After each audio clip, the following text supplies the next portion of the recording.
Thank you very much for that nice introduction. I feel a little bit strange, like I'm taking part in some medical experiment here with my... And I had to cut a hole in my pocket to get the microphone in, but we'll hope everything goes well. So I'd like to start by telling a little story about how I got interested in lesson study. Maybe I'll stand up here, try not to fall off. I was living in Japan studying, studying elementary education. Had nothing to do with math or science. I was studying students' classroom management. Japanese students take responsibility for leading the class, and I was very interested in how that's nurtured even at age 6. Japanese children run the class, they clean the school. So I was studying basically their social and community development. And all of a sudden, I realized I was learning a lot of math and science, and I was finding math and science very interesting from the way elementary students were studying it. And I thought, this is strange. These are really good teaching techniques, and I never learned math or science this way. And I started asking Japanese teachers, how did you learn to teach that way? And they looked at me very puzzled and said, these teaching techniques came from the United States. I thought, that's strange. I've never seen these teaching techniques in the United States. And when I started to do research, they were correct. A lot of the teaching techniques they were using were developed by National Science Foundation grants in the United States. But because in the United States, we never have ways to spread these among teachers, they might be used at one school and then they never spread. Whereas in Japan, because they have this system of lesson study, they could bring in these new techniques and then try them in their classrooms, and as teachers bring their own ideas to how could we adapt this to our school or how could we spread this to other schools.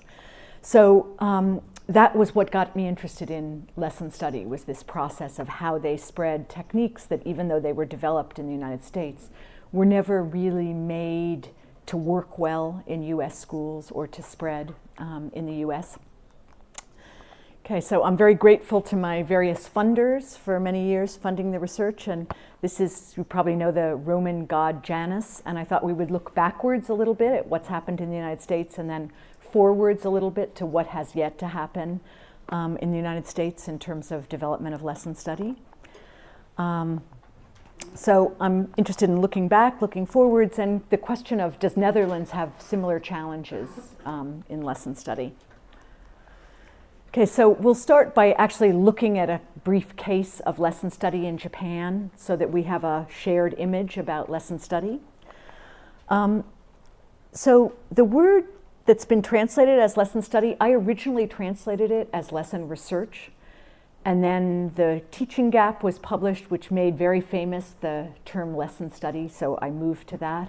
But really, in some ways, research might be a better translation than study. And lesson doesn't mean something on paper. It means live instruction. It doesn't just mean a single lesson, it means many lessons. So it's important to keep in mind that it may not be the best translation. So lesson study is this cycle of activities, of studying the curriculum, planning a lesson, doing the research lesson, and then reflecting on it.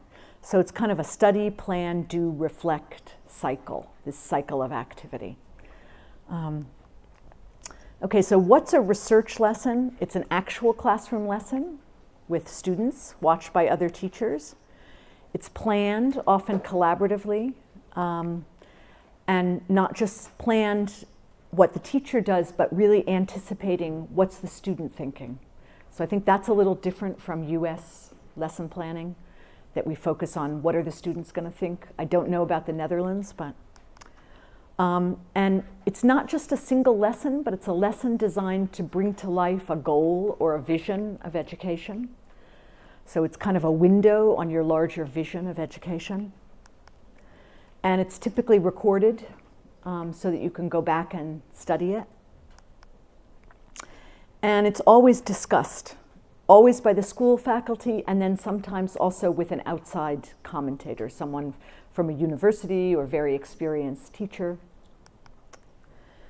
Okay, so this is just to give you, these are data from a Japanese national report, and these are just to give you an idea of how common lesson study is. I don't know why this goes to 120%. Should just go to 100. Sorry about that. It's the PowerPoint program. It got transformed, I think.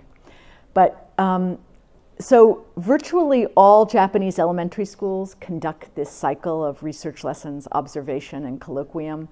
And nearly, in the lowest category, even private high schools, it's still close to 80%. If you look over on the very right, places that conduct no research lessons at all, there are almost none. And then these second from the right, a lot of schools also conduct public research lessons where they're not just people from your own school, but also from other schools watching your research lessons. Okay, so we're going to dive into an example using video from a Japanese school. This is just an ordinary public elementary school in Japan. And I'd like to start the way the teachers started at the school. Just take a moment for this. So please take a moment to think about the students you serve. And if you're a researcher, just think about some students you know, maybe the students at your children's school or a school you visited recently, and really bring to mind those students and write yourself a little list. If you were to see those students 5 to 10 years from now, just jot a list. What are all the qualities you'd like them to have 5 or 10 years from now, or when they graduate from your school? So please make yourself a little list.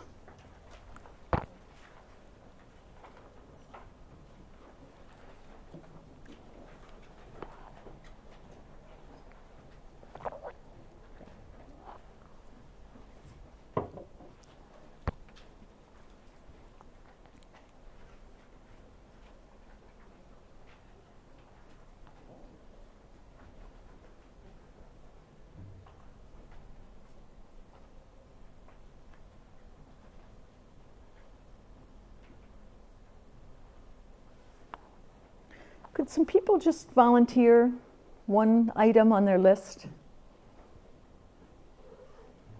Can I call on you since I know you?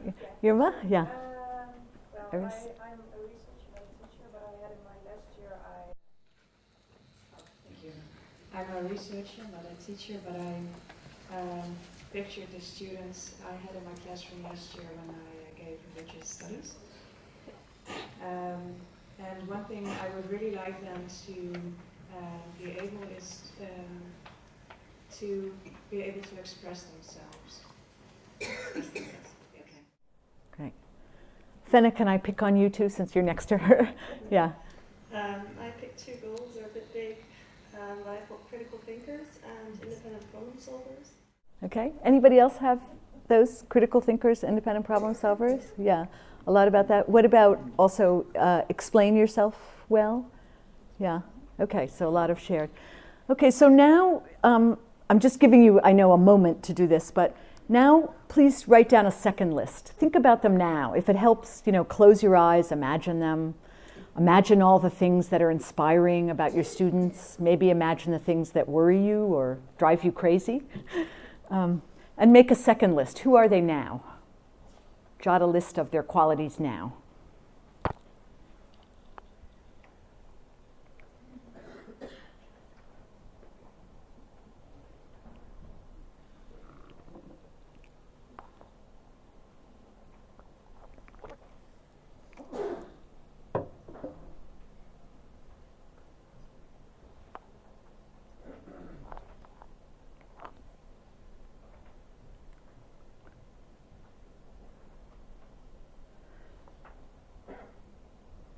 Okay, so this is the activity that usually begins lesson study in Japan.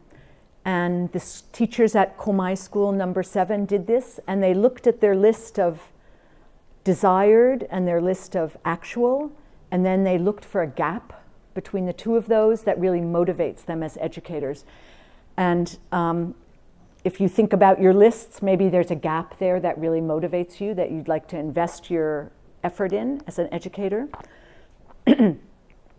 And then they state always positively as their research theme, the gap. So at Komai School that we're going to watch the video, they wanted students to value friendship, develop their own perspectives and ways of thinking, and enjoy science.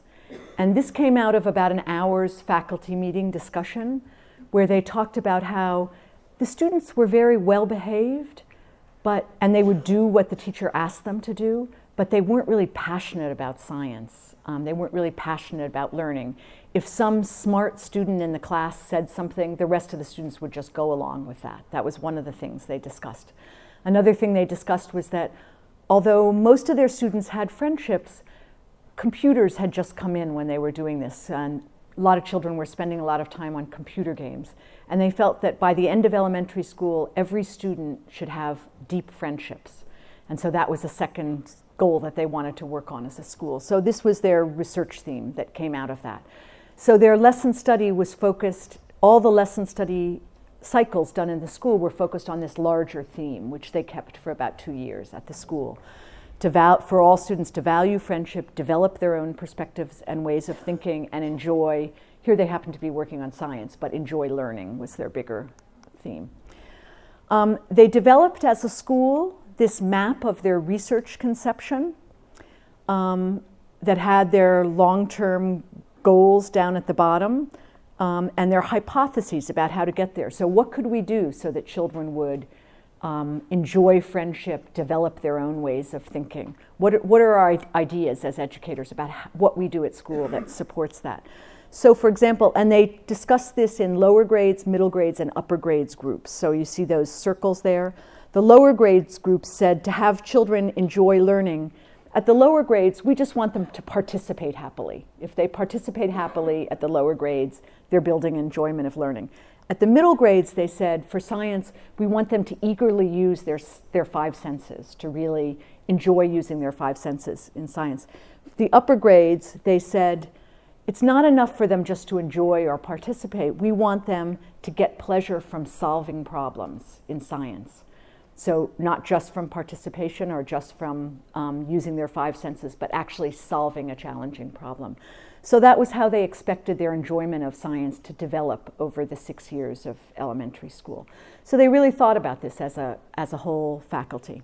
So we're going to see the 5th and 6th grade teachers, a snippet of their research lesson. What they did was they said, we're teaching the levers unit. What would make students really hold their own ideas and perspectives, build their own ideas and perspectives in the teaching of levers? And they decided they would put a heavy object and have children plan how to lift it. This is the work from the prior lesson. So they asked students, we've got this very heavy object, how are we going to lift it? And they asked students to design their own plans.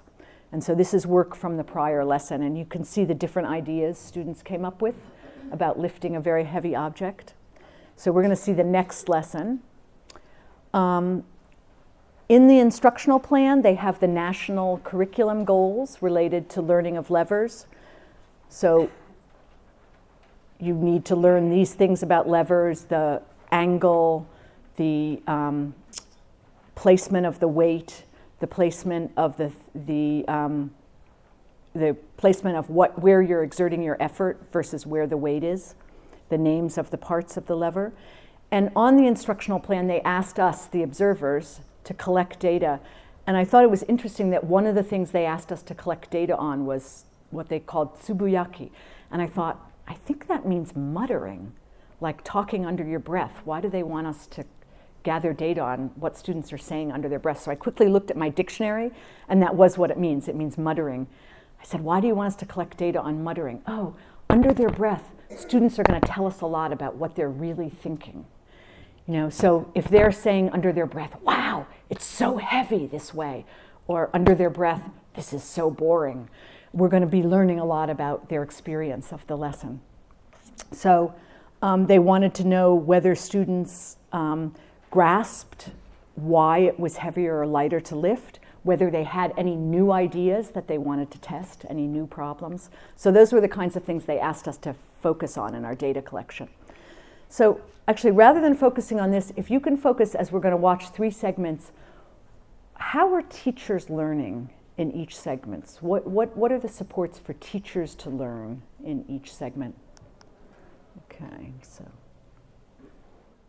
Time-wise, The research lesson will come at the beginning of the unit, at the stage of, let's try moving something heavy. So, how should we begin the study of levers? That will be the key point shown in the research lesson. Mr. Kimura has had some experience.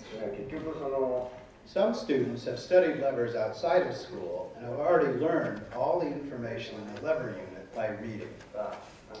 Although they've had no actual experiences with levers, they'll say, oh, that's a lever, and it's got a fulcrum, a point of power, and a point of resistance. When the other children hear that, they lose their interest in levers and their desire to learn. But students haven't had any real experiences with levers. They haven't had the experience of trying to lift something heavy and finding, wow, it's really light this way.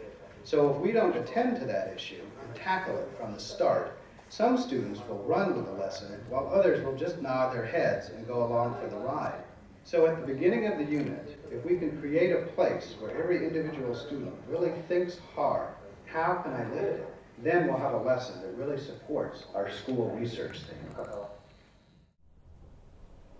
theme. Can you take a moment to talk to someone near you about what you noticed in there, about what the teachers were saying? How it may be similar or different to your planning?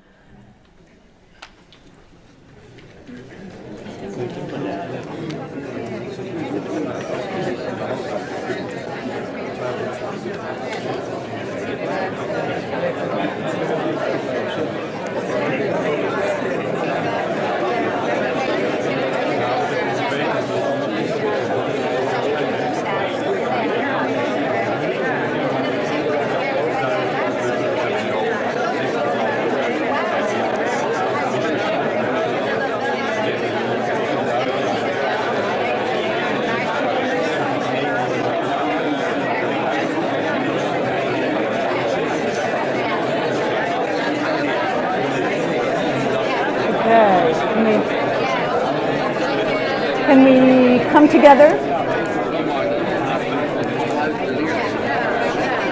Can we come together? Sorry. Maybe I shouldn't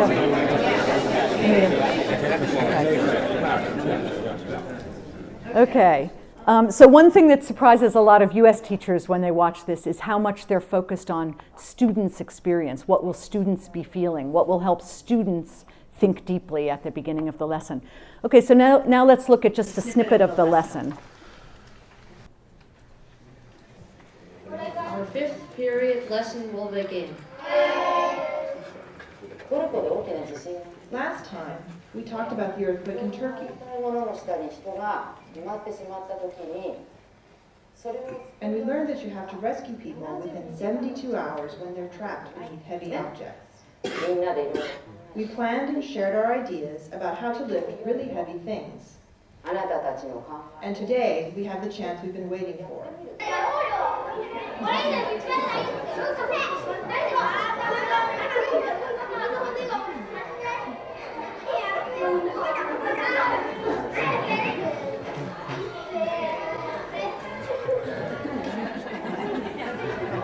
It hasn't moved at all.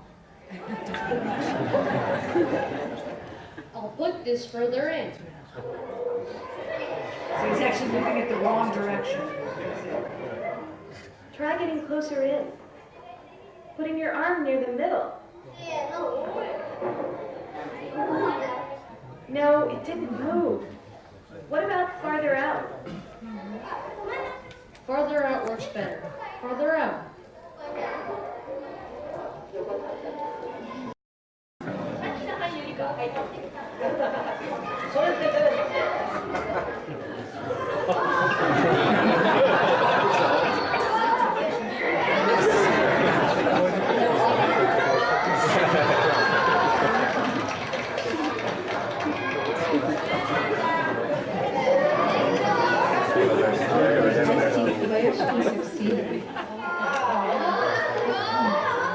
In this group, can anyone else do it besides Kobayashi-kun?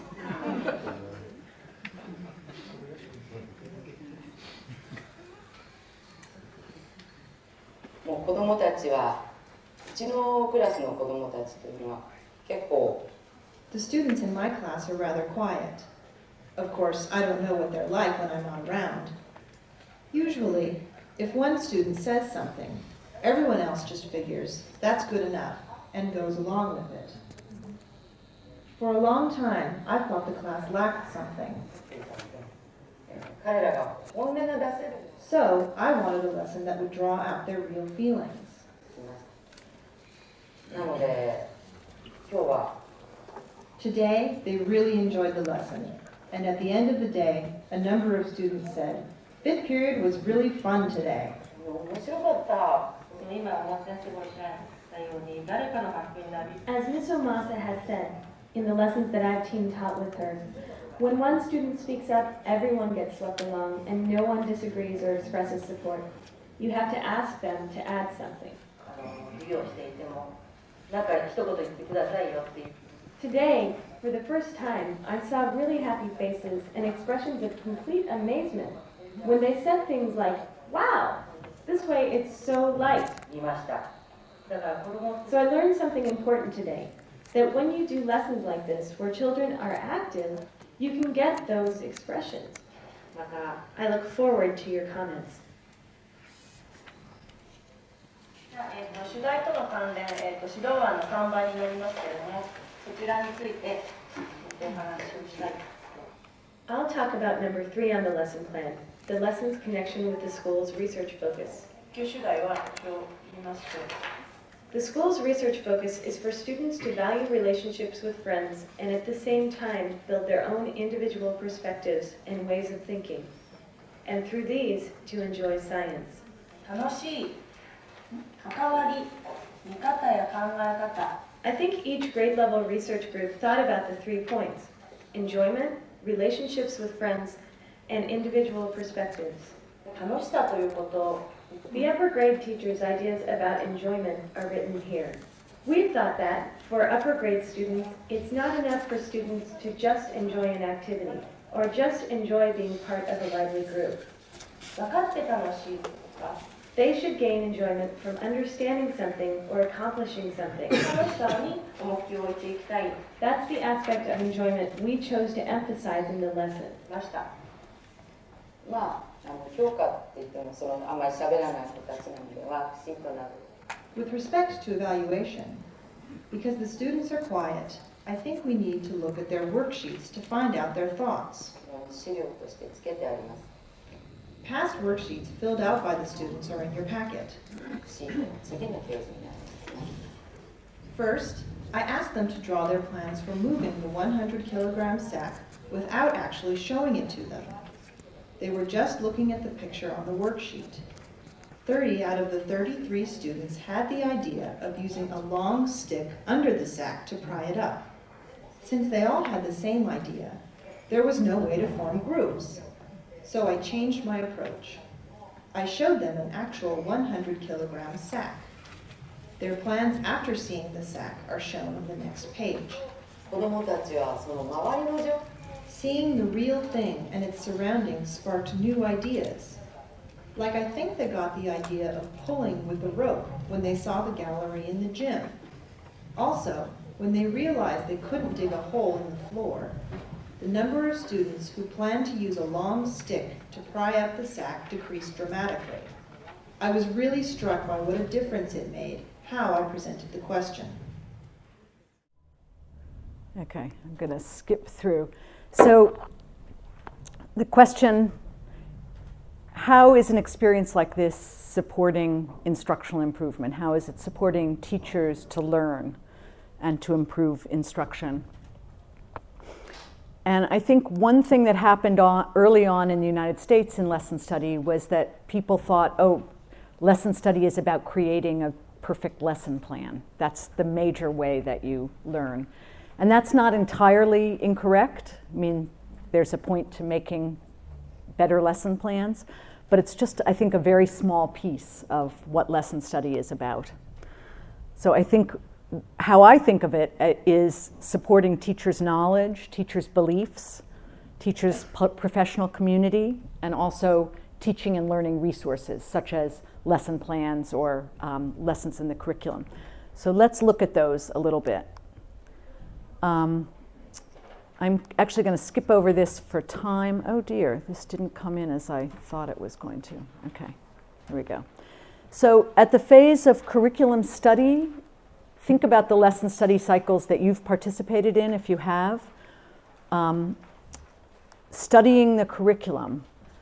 For example, that gives teachers a chance to notice what parts of the content are difficult. Like they notice that at the very beginning, students might not see the power of levers. And if you don't see the power of levers, it just becomes an exercise in memorization.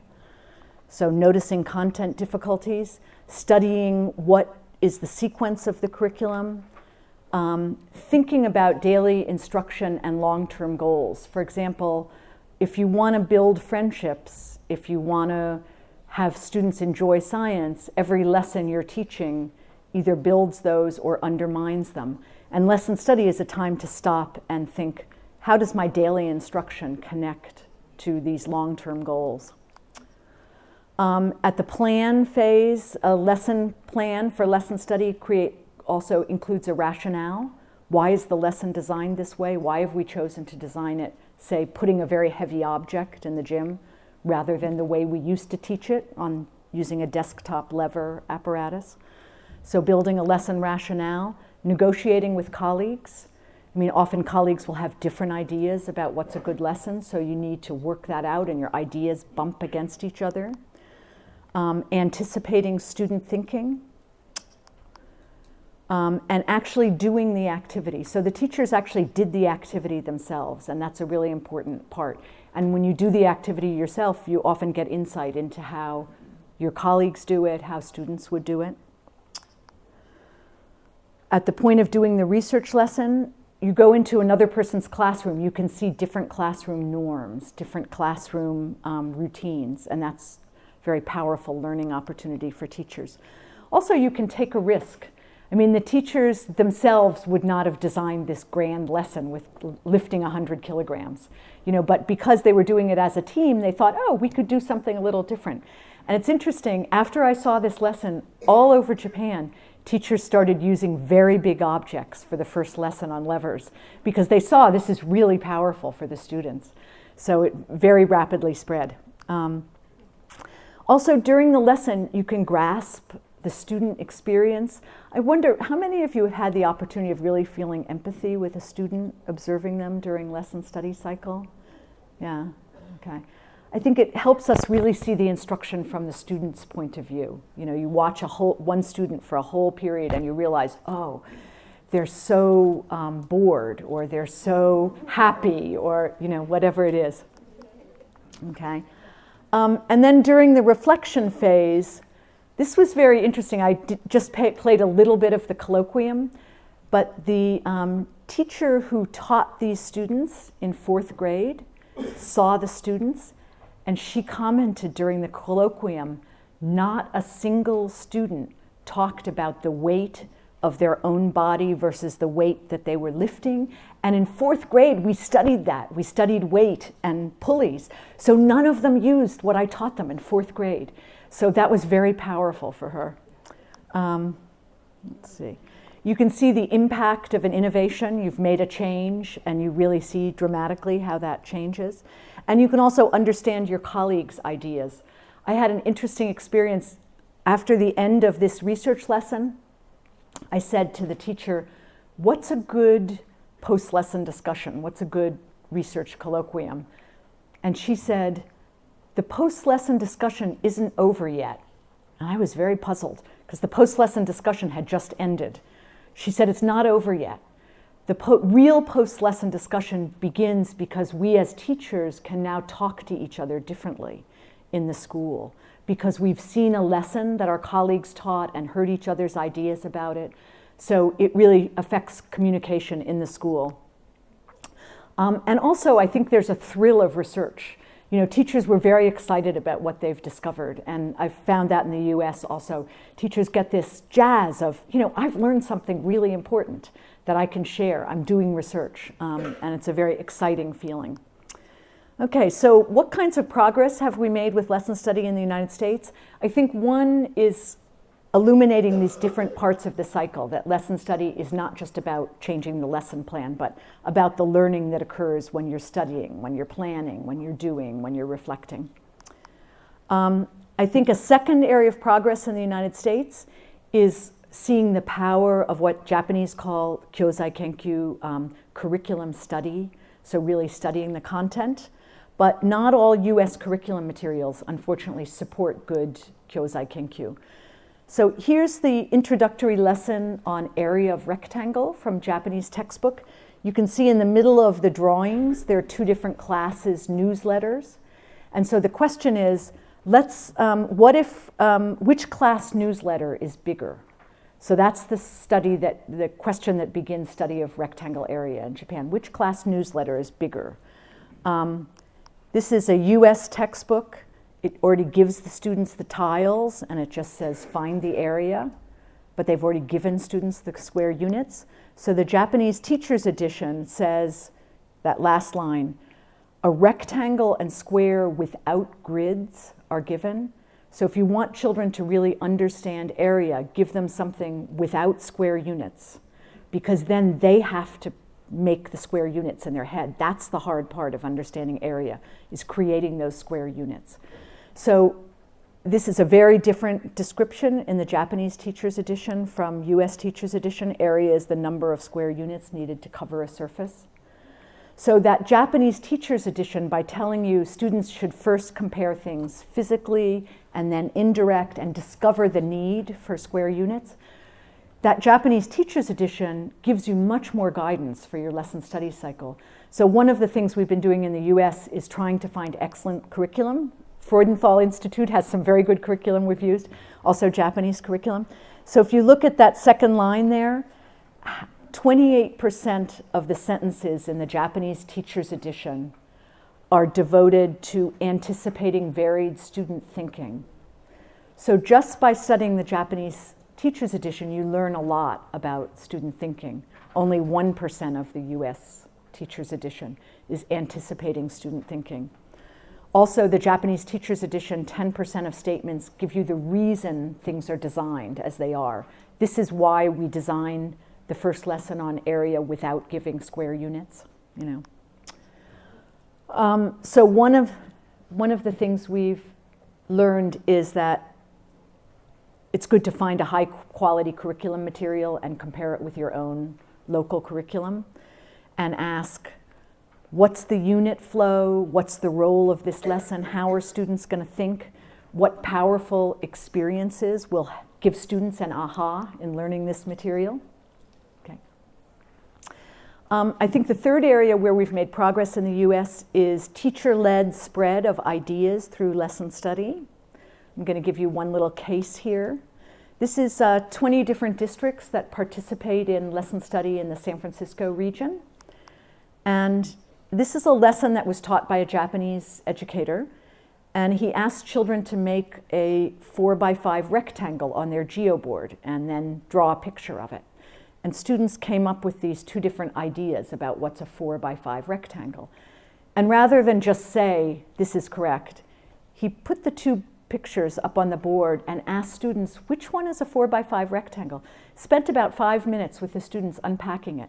You can see his circles. One student said, well, this is 4x5 because you can see it's 4 inches by 5 inches. Where's an inch? Had the student come up and draw it. This is, well, why, and after they'd established this was 4x5, why do you think a student drew this? Well, I think they were counting the posts. What do you mean by posts? Come up and circle the posts. So he really took time for students to compare what's actually a 4x5 rectangle. And a number of the American teachers who saw that were very astonished, because even in middle school, some students make this mistake. But if you take the time to really help students make sense, they won't make this mistake later. So a US teacher said, well, I want to do that with my students, but it's too hard to do that in the moment. So they invented this idea of re-engagement, which was take two pieces of student work from the prior lesson, use them to start the new lesson, to re-engage students in the lesson. So and they took this idea of re-engagement, find an area where the students having a difficulty from the prior lesson, use it to introduce the next lesson. So they applied this idea, for example, in a middle school to which of these is proportional reasoning. You know, is it adding or is it multiplying? And had students compare these. And language arts teachers took it to re-engage students in what's writing a good essay.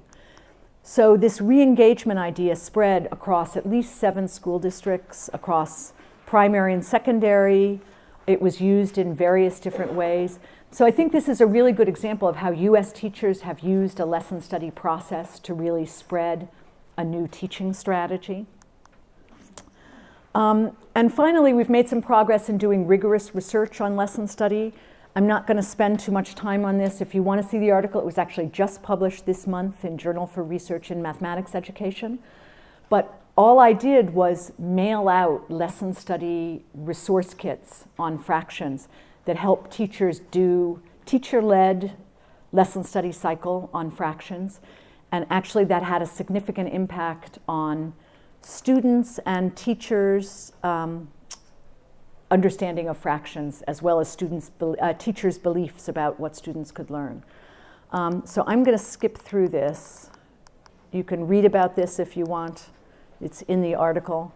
But I think one of the things that was interesting about this toolkit was that there was video of a Japanese teacher teaching a series of 3 lessons on fractions. And I think that was one of the things that made teachers feel, oh, I can try a different approach to teaching fractions. So I think that was one of the reasons that this worked, where most interventions have a hard time showing a significant impact on student learning. Here are some teachers doing a more difficult version of the task that is used to introduce fractions in Japan. They have a mystery strip that's 2/7 of a meter and a meter length, and they're trying to figure out how can I describe this mystery strip? They don't know the length in meters. Okay, so I'm gonna, interestingly, this lesson study cycle not only impacted students and teachers' learning of fractions, but also teachers' perception of the effectiveness of learning with colleagues and their expectations for student learning. Okay, so, and I thought this was interesting. Out of a decade of professional learning in mathematics, there were only 2 studies that met scientific criteria for design and also showed an impact on student learning, and this was one of them. So I think lesson study is potentially a very powerful tool. This is very interesting to policymakers. I think it's less interesting to educators. So what's missing in the US? I just want to close with this. In Japan, there are 4 synergistic types of lesson study. And so there's school-wide lesson study, like we saw in the video. There's also feedback of lesson study into textbooks, which doesn't yet happen in the United States. So what teachers learn from lesson study, for example, that a mystery length is a very good way to introduce fractions rather than dividing a pizza pie, that immediately gets reflected in the textbooks. So these 4 types of lesson study in Japan, school-wide, at the district level, at national schools, which are like laboratory schools, and associations. So, for example, when you go to the National Council of Science Teachers in Japan, the first day is all in schools. Maybe you go to a dozen schools and you all see research lessons. It's not in a hotel. And then only at the end do you go to the hotel and talk about how did the research lessons you saw at the different schools have our shared vision of what science teaching should be. So, and these types of lesson study all influence each other because, for example, the national lab schools, it's very easy for ideas to flow in there from Europe or United States. And so the teachers there have access to research from around the world. So they might try something first, and then other schools will see that and want to pick it up. At the district level, you know, it might be just the teachers who are really interested in math, or just the teachers who are really interested in art or class meetings, but at the school site, it's everyone. So that gives you a time, even if you have teachers at your school who are not that interested in teaching levers, They're very interested in the school goal of building friendship. So that draws everybody in around a school-wide theme. So these each have different synergies. So I'm going to skip over this. And so Japanese teachers use lesson study when there's a change in the curriculum, when there's a new idea about how instruction should happen. Japanese teachers, principals use this to make sense of the new challenges facing the school. Okay. So just to tell a quick story, I was in Japan when solar energy was added to the Japanese national curriculum. Elementary teachers had never taught about solar energy. And within about 2 years, there were designated research schools that got small grants, just about $10,000, to bring to life solar energy. And so you could visit research lessons all over Japan. There were about, 50 or 100 schools that were doing this. You could visit research lessons and learn about solar energy. And so very quickly, teachers around Japan developed competence on teaching solar energy, and university-based professors and high school teachers would come to these. And there was very interesting quote. A teacher observing one of these lessons saw that students had thought about 3 ways of making the solar cell more powerful. Moving the solar cell closer to the lamp, to the light source, adding a second lamp, and using a magnifying glass to concentrate the light from the lamp. This was very interesting to me. So the teacher saw those and said, I don't know what scientists would think about these 3 methods of trying to make more power in the solar cell. But there are other teachers here who know science better than I do. Can you share your ideas? And that was really interesting to me because you could observe what students were going to do, but then you also had people from universities or high schools who could say, well, this is what we know about solar energy. So the elementary teachers could get a lot of support in their knowledge. Okay, want to close with some quotes. This is a teacher from Massachusetts. We feel there's great value in a public lesson, which I'm so happy that we're going to see a public lesson this afternoon. That's a wonderful thing. And another thing that's missing in the United States is school-wide lesson study. We're currently trying to build that in some sites. And I'm very happy afterwards if people want to ask me how we're building school-wide lesson study to talk about that. This is from a school that did school-wide lesson study from year 1 to year 3. You can see there was a dramatic increase in red in the number of comments focused on student thinking. So literally the school became an more educative place where teachers were talking more and more about student thinking during their planning. And the third thing is the feedback into textbooks, which is not yet happening in the US. So a closing image. In the US and Japan, in both places, teachers spend a lot of time improving instruction. In the US, we spend a lot of time up in the gray, choosing curriculum, writing curriculum, aligning curriculum with local standards. A lot of time in the red, planning lessons individually. Much less time in the blue, planning lessons collaboratively, and very little time in the green, watching and discussing each other's classroom lessons. And in Japan, that's reversed. And so in a sense, in the United States, I think we're trying to improve instruction with a very unstable base of knowledge. We're trying to improve instruction without actually watching and discussing instruction. So I really wonder what the situation is in the Netherlands, more similar to Japan, more similar to the US. I think this is an important quote. Teacher says, lesson study process has become embedded in me as an individual, even without others there. I'm always thinking, what are my goals? What do I expect? What do they understand? How could I make that better? What will I change if I do it again? So I think that makes clear that lesson study isn't just the cycle, it's the habits that you internalize as a teacher. And I just want to highlight the end part of this quote. Team members are allowed to be creative, curious, self-motivated participants. The team building was incredible. We hear a lot about professional learning communities, but I think there are few other approaches that really build that motivation and curiosity. So please feel free to contact me if you want more information. Sorry. Yeah.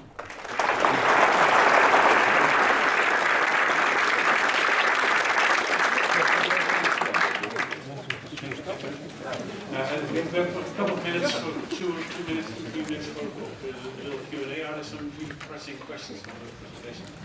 Dr. Lewis. Well, I have one question on the pyramid you showed, and the part that goes on the curriculum side. Does that also have to do with the degree to which the curriculum is prescribed already nationally or not? Or and do teachers in America, are they all reinventing the wheel in the planning side? Or? Yes, I think you captured it perfectly. Because they do have a national curriculum in Japan, everybody knows. And now we theoretically have that in the US, but it's not functioning the same way. Yeah. Thank you for pointing that out. Yeah. You seem to be really very clear. So and maybe one more. I think the Dutch situation is more like the US than like in Japan, if I'm not mistaken here. What's the first step that we need to take to move in the Japanese direction? Because it's not, you can't just flip this pyramid around. You need to do something to make it turn around. So what would be your first? I think you're doing it. You're all doing it.